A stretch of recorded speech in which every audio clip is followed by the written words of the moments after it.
Nigeria's Vice President, Professor Yemi Osinbajo, has given the assurance that the establishment of a maritime university in the Niger Delta is certain. He made these comments while addressing indigents from various communities of Delta State at the conference hall of the Petroleum Institute in Efron. The visit was part of his fact-finding mission to Delta State. Just after his visit to the people of Baramatu Kingdom in Delta State and an inspection of facilities at the Maritime University there, the Vice President, Professor Yemi Osinbajo, arrives at the conference hall of the Petroleum Training Institute at Efron. He is accompanied by the State Governor, Dr. Ifeanyi Okowa, the Minister of State for Petroleum, Dr. Ibe Kachiku, and other government functionaries for an interactive meeting with stakeholders. Representatives of the different ethnic nationalities in the state used the opportunity to present their needs and demands to the federal government. Upgrade the satellite port to the status of an export zone with the capacity to export oil. All the special projects in Niger Delta area, none is being implemented today. Our people have no light, but we host 485 megawatts of electricity to the national grid. All the simple thing we are requesting is for it to be stepped down for us. Professor Osinbajo assures those gathered that the development of the Niger Delta is an inevitable responsibility of the Nigerian people, which will benefit the whole nation. The Lagos-Calabar Rail project, which obviously is going to benefit all the Niger Delta region, is a priority project.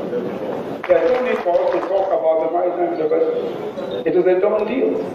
We must do it. The bill is at the second stage. The second stage, the bill is at the second reading. In fact, it's not past the second reading. And we expect that the National Assembly will fast-track the bill for the establishment of the Maritime University. Though seen as a welcome development, some leaders in the region feel it will take more than a visit for things to improve. The purpose for which he's here, the meeting has achieved its objective. But the visit is no substitute, as I said earlier, for a dialogue. Meanwhile, the Vice President has promised to visit again for a more involved dialogue with the youths of the region. National Youth Council. Let's cross over to Abuja now. Here's Ivy Clem. Hey, Ivy. Thank you, Ijoma. We begin with the Judiciary.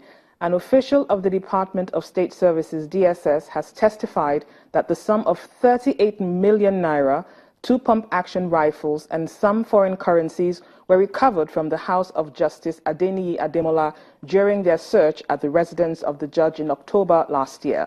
Justice Adeniyi Ademola, his wife, and Mr. Joe Aggie, a senior advocate of Nigeria, are facing trial on allegations of bribery and illegal possession of firearms. The trial of Justice Adeniyi Ademola, his wife, and Mr. Joe Aggie, a senior advocate of Nigeria, entered its second day with the presiding judge ruling on the objections of the defense counsel on whether or not to admit a written statement of the witness to the DSS as evidence in court. The judge ruled that such extrajudicial statement made to the DSS cannot be admitted by the court, as its content has in no way contradicted the oral evidence of the witness. The prosecution then calls his second witness an official of the Department of State Services who testifies to have recovered 38 million naira, 2 pump-action rifles and some foreign currencies from the house of the federal judge in October last year. Under cross-examination, however, the witness tells the court that they also found 2 licenses for the rifles in the house. Justice Adeniyi Ademola is standing trial on a 16-count amended charges that include illegal possession of firearms. Both parties have argued about the relevance of this charge in the light of the testimony from the DSS official. They saw the 2 guns and they saw the licenses. So I don't know why they brought him to court for it. They can't talk about valid license. You may have a license that is not valid. So that still brings you within the offense, the prescription of the offense charged in the indictment. The court adjourns to Wednesday, January the 18th, 2007, at the instance of the prosecution counsel to call in more witnesses. The Federal High Court sitting in Lagos will rule tomorrow, Wednesday, on the challenge to its jurisdiction in the case of the Economic and Financial Crimes Commission, EFCC, against two former ministers, Femi Fani-Kayode and Nnadi Usman. The court fixed the date after listening to arguments on the issue from lawyers in the matter. Our Judiciary correspondent, Shola Sholeye, has the report. The EFCC had arraigned former Aviation Minister Femi Fani-Kayode, a former Finance Minister, Senator Nnadi Usman, and two others on a 17-count charge of laundering about 4.9 billion naira. They had all pleaded not guilty. At the resumed hearing of the case, the prosecutor, Mr. Rotimi Oyedepo, concluded his examination of the first prosecution witness, one Mr. Idowu Olusegun, a media consultant with Paste Posters Company Limited. In his testimony, which started last year, October, the witness told the court how he received about 24 million naira in cash in several tranches for printing of posters and flyers from the office of Mr. Fani-Kayode, who served as the director of media of the PDP Presidential Campaign Organization. There was a twist in the case when the defense lawyers declined to cross-examine the witness.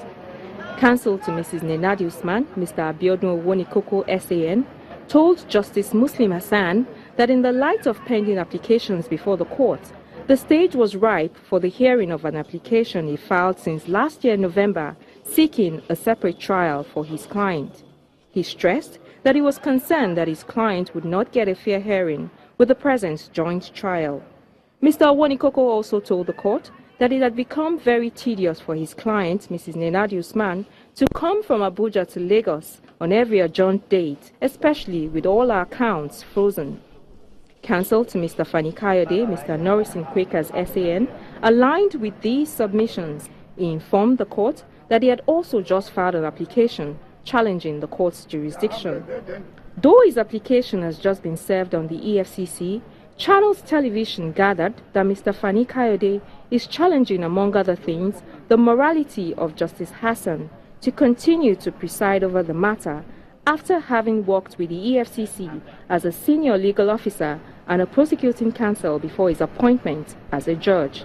After listening to all the lawyers, Justice Muslim Hassan adjourned the case to Wednesday, January 18 for ruling. Shola Shoyele, Channels Television News. In a bid to understand the true security situation in southern Kaduna, the House of Representatives has resolved to meet with all security chiefs in the country. This followed a motion by Representative Gideon Gwani in which he termed the violent attacks on the people of Kaura Federal Constituency of southern Kaduna by unknown gunmen. The lawmakers observed that a large number of people have lost their lives despite the presence of armed personnel in the area. The House notes with grief the violent attacks on the 6th to 9th January 2017 at the villages of Tachrak, Adu, and Sonje village of Kagoro town in Kaura Federal Constituency of Kaduna State, which led to the death of 13 people. Also notes that despite the 24 hours curfew imposed in the area and the presence of men of the armed forces and the police, gunmen continued to attack villages and unleash mayhem while the security personnel deployed remained in the township. Recalls the resolution of Wednesday, June 24, 2015, in which the House urged the executive arm of the federal government to set up a high-powered committee to comprehensively address the incessant killings in Kaduna State and other parts of the country, which has not In been... Rivers State, Governor Nyesom Wike has questioned the rationale behind the levies being imposed on pupils and students by public school administrators in the state. Governor Wike raised the concern during a meeting with principals of secondary schools and officials of the State Ministry of Education. He also frowned on the extra fees charged by the school authorities for certificate examinations. Our correspondent Emmanuel Ereyi reports. Over 500 principals of secondary schools, the Commissioner for Education, directors in the ministry, and school administrators are meeting with the Governor of Rivers State, Nyesom Wike, at the Government House in Port Harcourt, the state capital. The routine meeting turned out to be a time for serious questioning, as the governor sought to know the process of fixing and managing fees and levies in the schools. What we are discussing is how to generate revenue. For who? For who? Revenue to run the ministry. The department of the ministry. Yes, sir. Apparently unsatisfied with the responses, the governor labeled the system as corrupt. You shift the burden to innocent poor children and impose levies on them, and then you decide so the percentage will now come to the ministry. So the percentage will now be kept by the principal school. And then we have people, poor parents at home, who are abusing me, who are praying against me. Then why I don't know anything. I have no hand in it. What kind of system are we running? I'm not even talking about how the principals are renting the schools to outsiders, to use for churches, to use for extra things. I'm not even talking about that. Corruption. And then he gives a stern instruction. Go back now. Go and tabulate this money collected. Go back by 4 p.m. You are back to my office. Tell me how much you collected, how much that came to the ministry, and how much that went to the schools. If you don't do it, all of you will be on suspension first. Before I tell the student service to take disciplinary. The meeting comes to an abrupt end as the governor vows to come down hard on anyone found wanting. Emmanuel Ereyi, Channels Television News. And that's it from Abuja. Back to Ijoma in Lagos. Thanks a lot, Ivy. When the news at 10 returns, we'll be bringing you progress on the World Economic Forum holding in Davos, Switzerland. Do join us again.